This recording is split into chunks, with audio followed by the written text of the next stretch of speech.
Hi, Jerry the Car Pro here with another edition of the Automotive News in 2 minutes. I brought something for you outdoorsy types today. This is the Ram 1500 Outdoorsman edition. The Texas Auto Writers Association, of which I am a member, voted this full-size truck of the year. Now this is a unique truck built for towing and off-roading. 350 horses under the hood with this Hemi V8, and this truck does very well in towing as well as off-road with the four-wheel drive system. Inside the truck, the cab is spacious, really one of the biggest cabs in the industry. But the thing I think I like best about this truck is called the Ram box. This is storage on both sides of the truck. As you can see, it's lockable, and you can use it for tools or whatever, but it's got a holder in here for either 2 shotguns or 2 rods and reels. And that's on the other side as well, so whichever you want. This is unique. I will tell you that it does cut down on the width of the bed. And if you're used to putting a 4x8 foot piece of plywood in your bed, it's not going to work with this truck.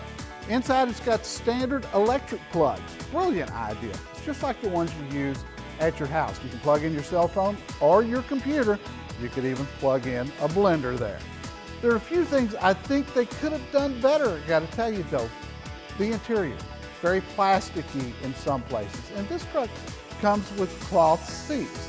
Now the Outdoorsman edition might really like this truck, but at $44,000, just doesn't stack up to the competition for me.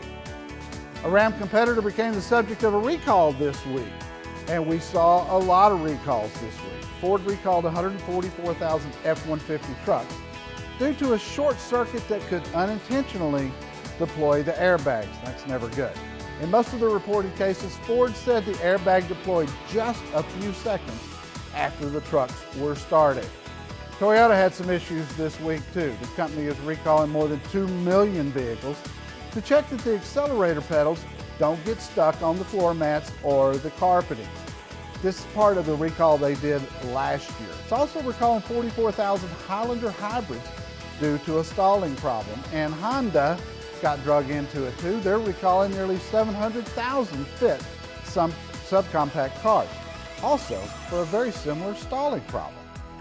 Now here's something for those of you with an interest in fast cars. First, the FBI is being sued for crashing a Ferrari, believe it or not. Apparently the Ferrari was stolen and then found and impounded during the investigation. But when it came time to move the car from the storage unit, the agent driving it lost control and wrapped it around a tree not very far from the warehouse. Now the insurance company involved has sued the FBI for the cost of the $750,000 car.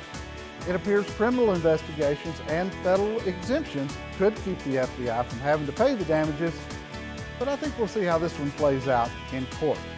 Now if you'd like the thrill of going fast without the fear of wrapping your sports car around a tree, check this out. It's the video game Need for Speed Shift 2 Unleashed, and it arrives in stores at the end of March. This may be the most realistic racing simulation game ever made, and even some of the actual race car drivers who helped with this game say it's just as gritty, violent, and exhausting an experience as the real thing. The creators have put together a really cool making of video. You can catch it right now on YouTube. Check it out.